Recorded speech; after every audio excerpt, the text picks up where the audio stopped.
And as these attacks unfold in Canada, back in New Delhi, the Indian government has made its stand clear that it will be unrelenting when it comes to matters of national security. And guess who has backed India's unwavering stance on national security?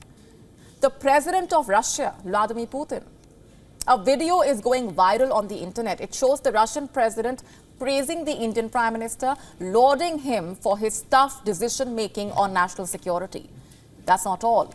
He also said that relations between the two countries have been developing progressively and that the policy pursued by Prime Minister Modi is the main guarantor of bilateral ties. He said all of this at the 14th VTP Investment Forum, Russia Calling. Listen in. I cannot imagine His Excellency Modi getting intimidated or being forced to take any steps or actions that would go against the national interests of India and the people of India. And there is pressure against him, I am aware of that. We never talk to him about that. I can see that. And to be honest with you, I am amazed at his strict position to defend the national interests of India. We do see that. You heard that. I can't imagine that Modi could be intimidated, quote unquote.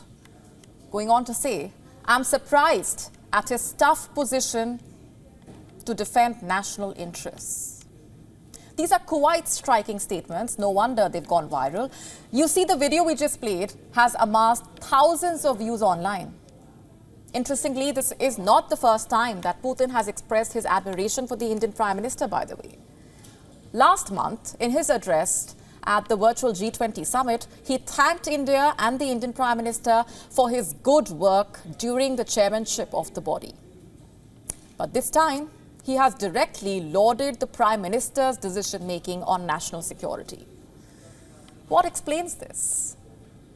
Well, from where we see it, this seems like Putin's master play. He seems to be making such statements because of tensions between India and the United States.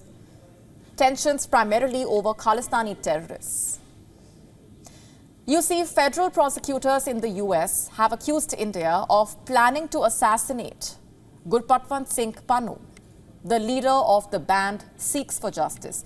The issue is highly delicate for both India and America, as both sides are trying to build closer ties in the face of an ascendant China, which is perceived as a threat for both democracies. And here's the thing. Biden's White House calls India a strategic partner. If it considers India a partner, shouldn't it act like a partner and help India in its fight against terror? The Russian president seems to have sensed this hypocrisy. The fact that he said that Prime Minister Modi cannot be intimidated or forced only proves this. And the message seems to have reached Washington. According to reports, the director of the US FBI, Christopher Wray, will visit India next week. The planned visit is regarding the alleged plot to kill a Khalistani terrorist, which we just told you about. The trip will mark Wray's first visit to India since taking charge in 2017 and the first visit by an FBI director in 12 years. This is what the US envoy, Eric Garcetti, had to say about it. Our Secretary of Treasury, this was the #1 country she went to outside the United States, 4 times this year. Secretary of State just came here for the 3rd time. Secretary of Defense for the 2nd time. FBI Director is here next week. But the question remains, is America shielding Gurpatwant Singh Pannu? Is it protecting him despite his threats against India? I mean, the man has openly threatened to bomb India's parliament. We wonder, how would have the Biden administration reacted if a similar threat was made? And why the hypocrisy? Think about it. WION now available in your country. Download the app now. Get all the updates on the move.